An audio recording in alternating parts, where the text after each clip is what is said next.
Hey, you know how preparing for an English test can be kind of boring? Well, it's not with E2 language because we have these things called live classes, which are taught by expert teachers and they happen twice a day, 7 days a week. So if you come along, it's actually like live and there's people in the classroom with you and it's happening and you're being taught. You're not studying by yourself. So it makes it way more fun. In the video that you're about to see, you're going to see a replay of one of our live classes. If you want to join our live classes, then go to e2language.com. You can sign up for free and you can join our sample live classes. Anyway, enjoy.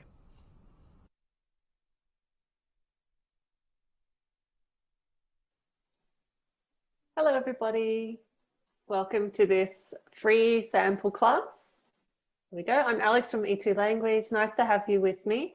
If you can see me and hear me clearly, please say hello or yes in the chat box. I'm typing hello now. Beautiful. Hello in Colombia and India. Hi Vishnu, Zayar. Hello, hello. Lots of people here. Great to see you all. Happy Monday if it's Monday where you are, or hopefully you're enjoying the rest of Sunday, some of you.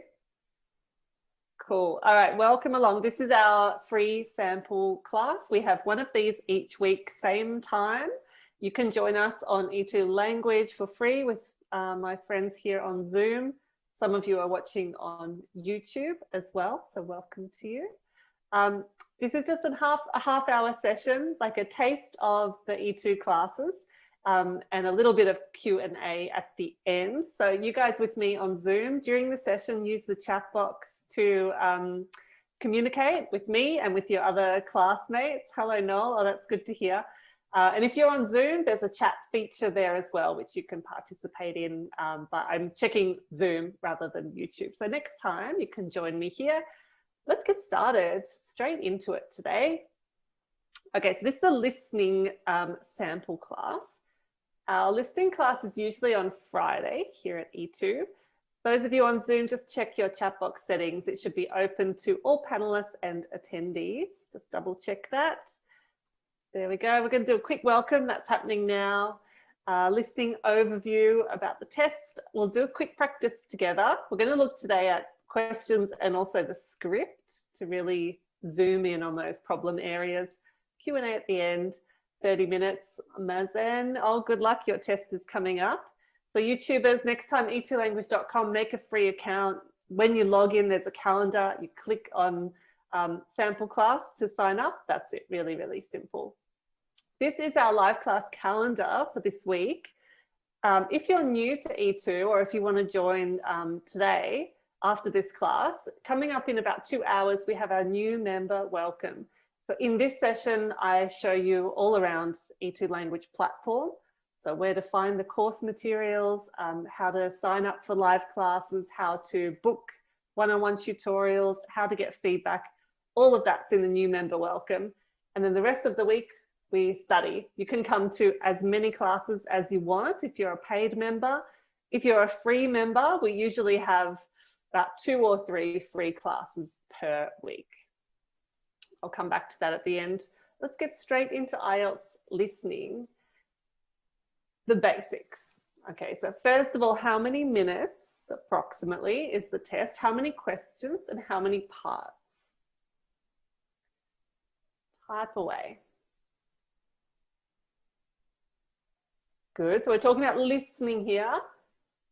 That's right. So it's about 30 minutes, give or take. Questions always 40 questions, and always 4 parts to the test. That's right. So a few things to keep in mind. You hear the audio how many times? Yeah, only once. You hear the audio once.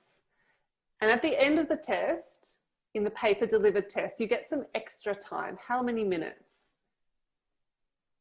Yeah, so on the paper delivered test, you have an extra 10 minutes at the end. During that time, you put all your answers from the question sheet where you've been making notes and drawing onto the official answer sheet. So they give you plenty of time to do that. In the computer delivered test, that's right, Giuseppe, you got it 2 minutes because you don't need to transfer. So 2 minutes is plenty. And during the test, there are little breaks all the time, like 30 seconds here, 30 seconds there. Lots of time to read ahead and to check back as well. Capital letters, all capitals is okay on the paper delivered test, but on the computer delivered test, you shouldn't type in all capitals. So follow convention. Now the 4 parts of the test. Part 1 is always a conversation between how many people? Gayatri, Hugo, yes, always between 2 people in part 1. Part 2 is a talk given by 1 person. These are just everyday kind of social or community situations. Then on to part 3, it's a conversation, how many people? So it's actually usually 2, sometimes 3, maximum 4, but actually I've never heard 4, but the website says maximum 4. And part 4 is 1 person delivering what? Very good. A lecture, yeah. And part 3 and 4 are always academic context, so always set at university.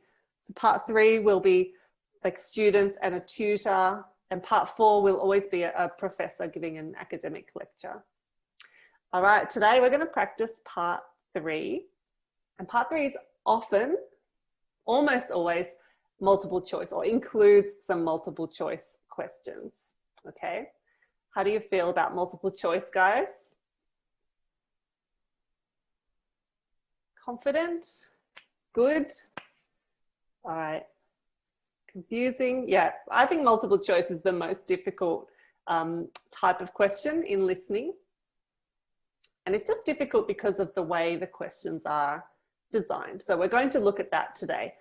Now, multiple choice in listening, the thing to keep in mind, there are always, well, almost always 3 options and you have to choose one of them. So 1 is correct and the other 2, so let's say A and C, are incorrect. We call them distractors.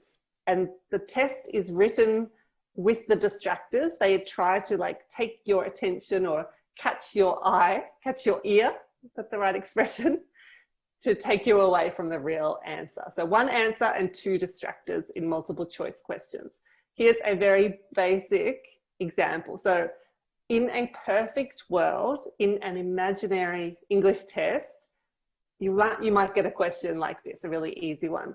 What will Tim study this semester? A, maths, B, history, C, science. Then imagine you hear this conversation. Somebody says, Tim, what will you study this semester? And Tim says, science. Easy. So then our answer is C, science. But as you know, IELTS listening does not work like this. That is way too easy. I could answer that question in your language, even though I don't understand it. So just matching sound and sound. That's not what a language test does. More likely, conversation will look like this. Tim, what will you study this semester? And then Tim is going to include distractors in his answer. Tim says, I'm really sick of maths. So I've dropped that. I'm taking up science. So science though, so since I finished my history module last year, so you hear all 3 things, maths, science, history. And the answer again is science. But you can see you really have to understand what Tim is saying there in order to answer that question. So that's how multiple choice are designed. They want to separate who heard the word from who understood the language there. Easy enough? All right. By the way, I'm going to answer your questions at the end. So I'm sort of ignoring the chat box for a moment. I'm sorry to you guys. Let's talk about method for multiple choice. We're going to use a 4-step method. It's really basic. You probably already do this. First thing you need to do is check the instructions, mainly because sometimes in the test, you just choose one answer from 3, but other times you may have to choose 2 answers from 4 or 2 answers from 5. But check the instructions, read the question stems, underline keywords or highlight keywords, and then read the answer options after that. Okay, so this is what I'm talking about. Here's our big page of text in the test. We go straight to the instructions, number 1. So section 3, choose the correct letter A, B, or C. Easy enough. Then we're going to look at the stems of the questions here. These are the stems, so not A, B, C, just the question or the half of a sentence here. Before the audio plays, read all of them if you can. And as you read, underline the keywords or highlight the keywords and try to anticipate or guess, imagine what you're going to hear. So 21, how did Jamie choose the topic for her presentation? I would underline how, choose, topic, presentation. Those are important words to me. You may underline something different. It doesn't really matter at all. How did she choose the topic for her presentation? 22, Jamie says that before this presentation, so I need to be listening for something that happened in the past here. 23, in relation to social media, the professor advises Jamie. What would you underline here? What's important, do you think? Good, yeah, advice, good. Social media, definitely, that's a good word to listen for. Yeah, and the professor, what does the professor say? So I would underline social media, professor advises, same as you guys. And 24, what does Jamie say about using technology in this presentation? Keywords. Computer delivered test, you can highlight on the screen. Okay, nice job, thanks guys. For me, Jamie, what does Jamie, not the professor, say about using technology in this presentation? Nice. Okay, so then if you have time, if you're still waiting for the audio to begin, then you can read ABC, but it's not really necessary. Sometimes reading ABC can overwhelm you, like give you too much information. So it's most important that you read the questions. The other thing is to expect distractors. So look at all the options, but it's not about matching vocabulary. Okay, so just always know that 2 of these options are designed as distractors. Okay, we're going to do question 1 together. I think I'm going to close the chat box for this one, so you're not distracted. So we're just going to listen to a little bit of this conversation. And the question here is, how did Jamie choose the topic for her presentation? A, she saw a film. B, the issue has been in the media recently. Or C, one of her parents is an expert on it. Okay, so we're going to have 1 answer and 2 distractions. Let's go. So I want you to listen to the whole thing before you make up your mind here. Here we go. Hi Jamie, thanks for coming in today. And let me start by saying well done on a really great presentation. Oh, thank you. I was actually very impressed with the class overall, and I could see you'd put in a lot of work. I sure did, but I must say it was surprisingly enjoyable. That's good. Now, your topic was genetically modified food and the controversies surrounding it on both sides of the political divide. That's right. So, how did you come to settle on this topic? Was it because of all the articles about GM food in the papers recently? I actually felt like the issue has dropped out of the public consciousness lately. I haven't seen an article on it in the mainstream media for a long time. I do remember that my dad used to get so furious reading all about the plans to expand GM crops and imports. I see. When I saw that movie by the naturalist, I forget his name, the soil expert, I guess that's when I really got interested, and my presentation just flowed from there. Yes, I know the one. It won several awards. So did you know much about GM food prior to your research? Okay, I'm watching the chat box fly with that 99.9% correct answers. Okay, here comes the script. Let's have a look here. So the professor says, how did you come to settle on this topic? Was it because of all the articles about GM in the papers recently? Now, this is our signpost language. So the speaker will always let you know the question is coming up or let you know they're changing topic. So how did you come to settle on this topic? That's my signal. This is question 21 coming up. Jamie said, I felt like the issue has dropped out of the public consciousness lately. I haven't seen an article on it in the mainstream media for a long time. So when you hear that, you can eliminate one of those options, right? Was it because of the articles in the paper? She said, I haven't seen anything in the mainstream media for a long time. So B, you can eliminate. I do remember that my dad used to get so furious reading about the plans to expand GM crops and imports. So her dad, this is my trigger word, I guess. Okay, parents, and you're exactly right there, Carly. My dad used to get furious. Was her dad an expert on it? Were her parents experts on it? One of them? Doesn't say that, it just says he used to get angry, but we don't know if he was an expert. So that leaves A, and then she goes on to say, when I saw the movie by the naturalist, I forget his name, that's when I got really interested and my presentation flowed from there. So almost all of you were correct. It was A. She saw a film about it. 1 point, I think, to everyone, basically. Well done, a good start. So you can see from this little bit of script how the question writers work. You know, they're not trying to trick you, but they're trying to check that you understand the language, you understand what they're talking about. Hey, are you enjoying this live class replay? Hopefully you are. Remember, if you want to join them live in the moment with expert teachers and all of your peers, then go to e2language.com and sign up for free. All right, so now on to the other questions. Here we go. We've done 21, but we're going to listen to it again. But now I want you to do 22, 23, 24. So Jamie says, before this presentation, in relation to social media, the professor advises Jamie to. What does Jamie say about using technology in this presentation? I'm going to give you about 20 seconds to read all the options, and then I'm going to push play. Okay, so 20 seconds just to read, and then we'll play.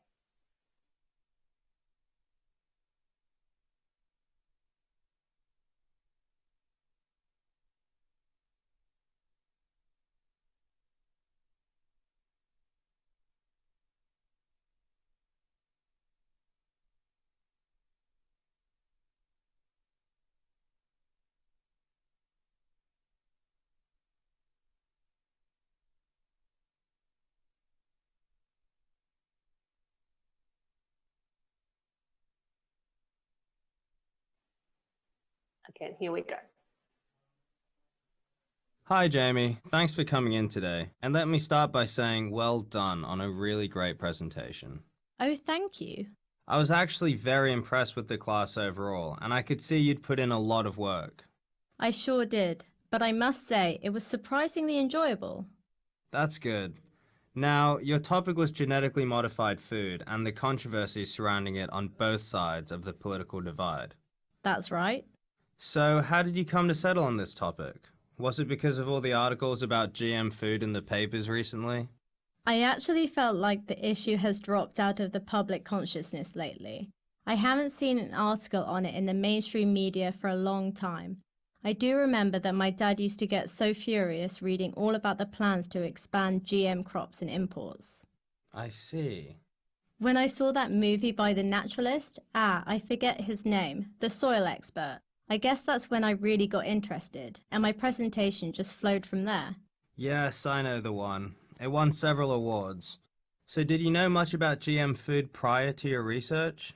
I'd thought I was an expert, but what I realized through my reading for this presentation was that I'd had a really biased attitude. I mean, I was only really aware of one half of the argument. I never read anything by people who were in favor of GM technology. It's obvious now, but I don't think I really understood the different views on the matter. Yes, that can happen, particularly these days with the way our social media is curated. How do you mean? Well, everyone's social media is increasingly personalized. The news stories that appear on your Facebook feed, for instance, tend to reflect the political or social views you hold. Yeah, I guess you're right. What do we do about that, though? I mean, we can't just disregard everything we see, right? How do we know which stories to trust? Only mainstream media? It's more a matter of consciousness, I would say. As long as you understand the way modern marketing and media work and their strategies, you can make informed choices about what you read and how far you trust it. Do remember that mainstream media also has its biases. Of course, that's true. Now, back to your presentation. I made notes which I'll send through with your final grade, but I'm interested to know how you feel about it. Were there any areas that you were disappointed in? I know you'd been anxious about the technology side of things.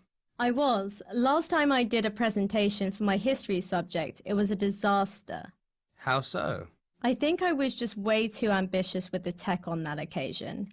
I had moving graphics and audio and video, and in the end, it just distracted from what I really wanted to say. That certainly wasn't the case this time, though. No, I think that's what I'm unhappy about. I was so put off by the previous experience that I went for just bare bones this time. It was very rudimentary, really. I wish I'd aimed a bit higher. Well, that's something to keep in mind for next time. Yeah, a good lesson, I guess. All right. Thank you, everybody, sharing your answers. And we're looking pretty good. Okay, I'm going to open up the chat box now. Thank you. There we go. So let's check the answers with the scripts. A little bit slower, I'm sorry, but it's valuable. So question 22, Jamie says before this presentation, she was indifferent. What does this mean? She was indifferent. What's another way to say that?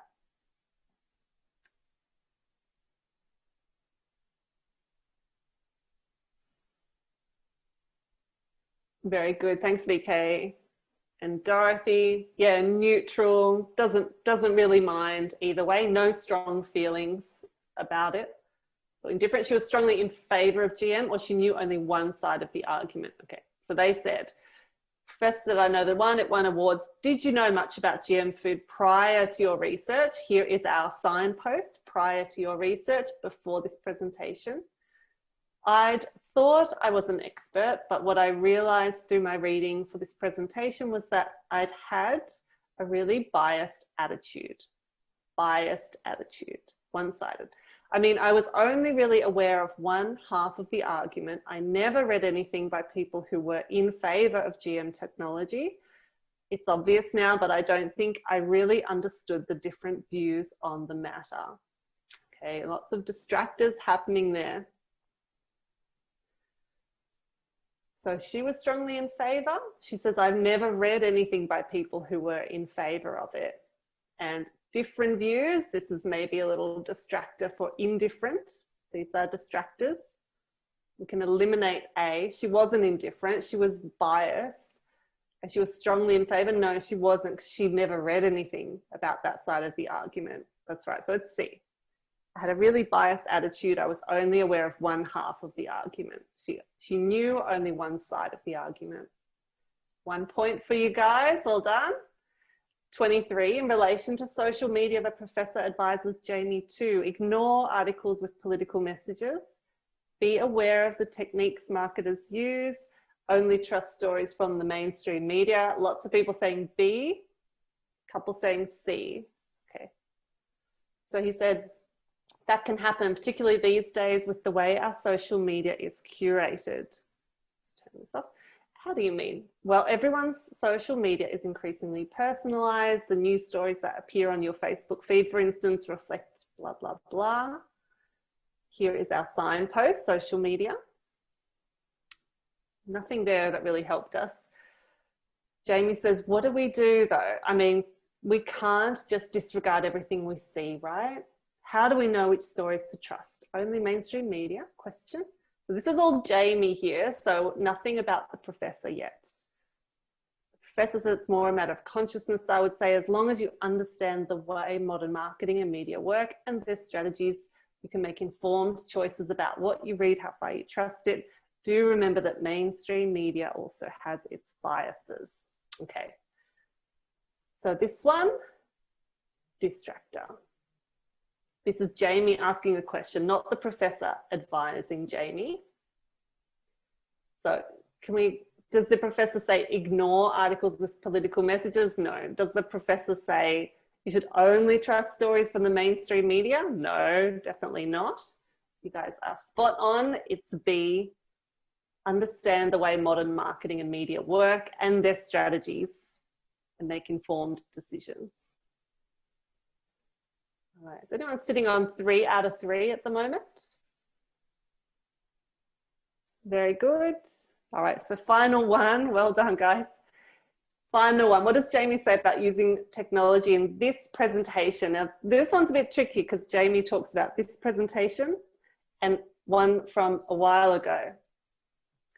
So she found it harder than she'd expected. She should have been more ambitious. She felt it distracted from her message. Okay. Professor, now, were there any areas you were disappointed in? I know you had been anxious about the technology side of things. There's our signpost, technology. Jamie says, last time I did a presentation, so last time, before this, it was a disaster. I think I was just way too ambitious with the tech on that occasion. I had moving graphics and audio and video, and in the end, it distracted from what I really wanted to say. So this is Jamie talking about the presentation before this presentation. Okay, so these are distractors again. The professor says that certainly wasn't the case this time. Jamie says, no, I think that's what I'm unhappy about. I was so put off, deterred, discouraged, put off by that previous experience that I just went for bare bones this time. It was very rudimentary, really. I wish I'd aimed a bit higher. Okay, so what's she saying there? A, it was harder than she'd expected. She should have been more ambitious. She felt it distracted from her message.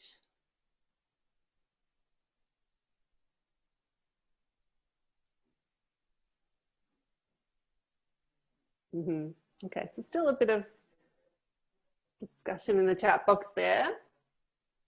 But this is, yeah, I think most of you got it. It was B. She should have been more ambitious. So it wasn't harder. The tech wasn't harder, but she went for very basic tech. She says, I was really put off by the previous experience. I went for bare bones. That's like very, very basic, bare bones. It was very rudimentary, another word for basic. I wish I had aimed a bit higher. So I wish I had gone for something more ambitious. I wish I'd been more ambitious. So that one is B. Maybe that one was the most difficult question, I think. Yeah, all right, so your scores looks like 3s. A few of you got 4 out of 4, well done. These are the final answers. So A, C, B, B is what we should have got. Okay, good job. So in our listening classes, which happen on Friday, we do this a lot. We use the script to analyze the way the questions are working. And if you are sort of stuck on your IELTS listening journey, sometimes using the transcript will help you to make that breakthrough. Because it might be that you just don't understand some of the words, or maybe you missed some of the tenses. So in that case, things like, I wish I had aimed a bit higher. When someone's speaking quickly, that can be difficult to catch. Now, vocab wise, Did you see any unfamiliar vocabulary today?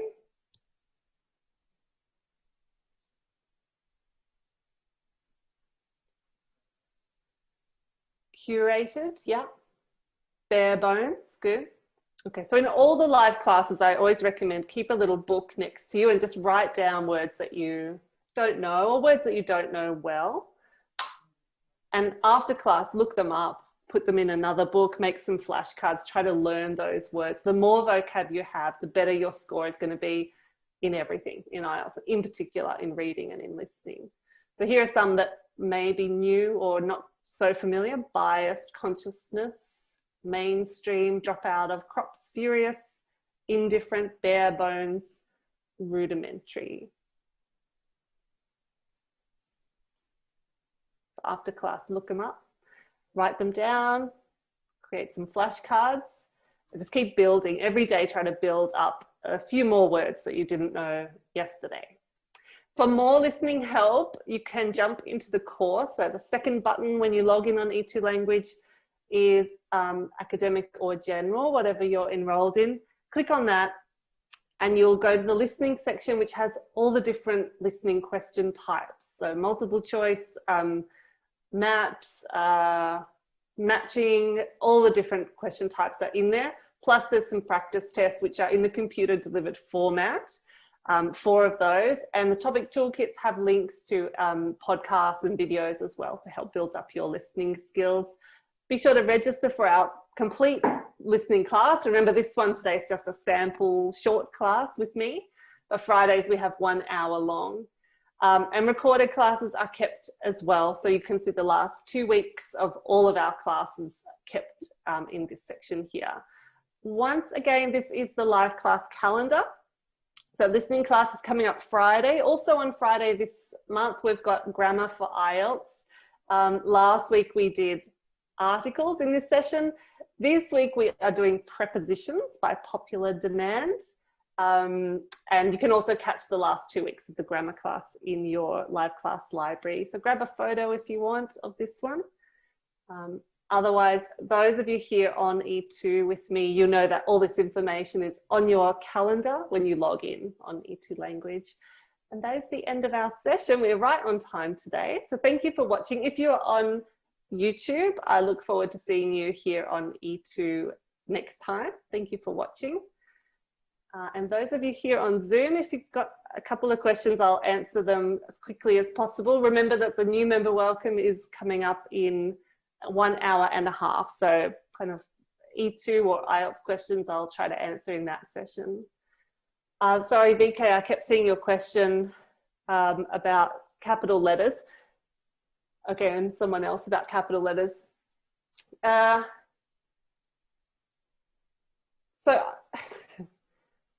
we asked IELTS, like IDP, what's the rule? And that's what they told us. Paper delivered test, all capitals is fine. That includes writing. Computer delivered test, no. So you shouldn't type all in capitals in the writing test. And also you shouldn't type all in capitals in the listening and the reading test. Does it affect your score? I don't know. I doubt it. But that's what they tell us. That's what we tell you. That's the best advice. So VK, you were asking if you wrote coffee table with capital C and capital T, is it wrong? I'm not sure, but I would just advise you, don't do it. So it's somebody's name or country, yeah, capital letter. But most of the time, like if you're filling a gap in a sentence, usually it's going to be a small, start with a small letter.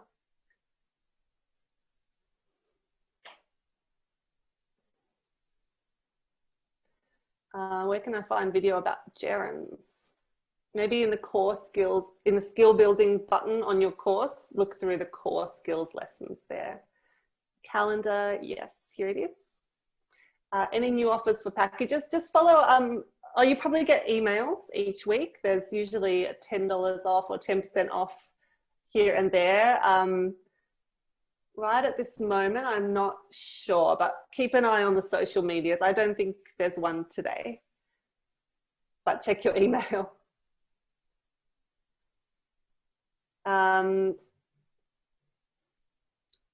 ES, can we write not given in capitals? If you're on the computer, true, false, and not given are actually multiple choice. So you just click the button that says not given.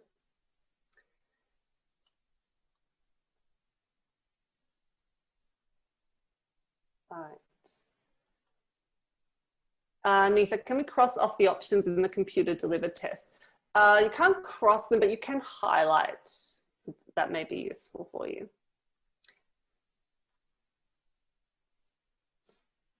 How to deal with accents.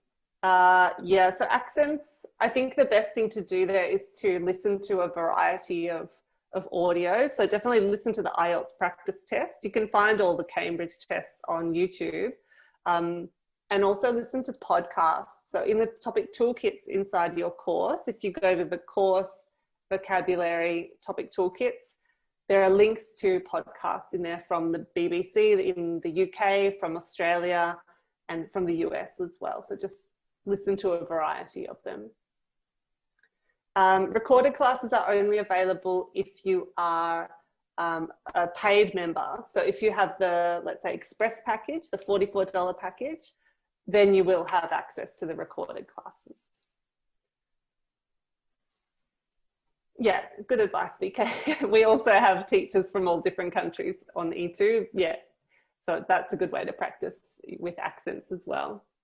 The mock tests on E2, we just have the one at the moment. So there are practice tests which are not scored by the teachers, but the mock test, which has the face-to-face speaking, there's just one of those, but you can get extra feedback. So you can have extra speaking sessions by getting the speaking intensive, or extra writing feedback as well. So as I said, that's what IELTS tells us: follow capitalization convention. So if it's somebody's name, yes, it should have a capital letter at the beginning. All right. Thank you, guys. So other listening questions, have a look on the calendar. It's on Friday with wonderful Graham, and he can answer all of those for you. You can also choose to work on listening in your tutorials. If you have bronze, silver, or gold, you can book a 45-minute session with your teacher and work on whatever you want to do.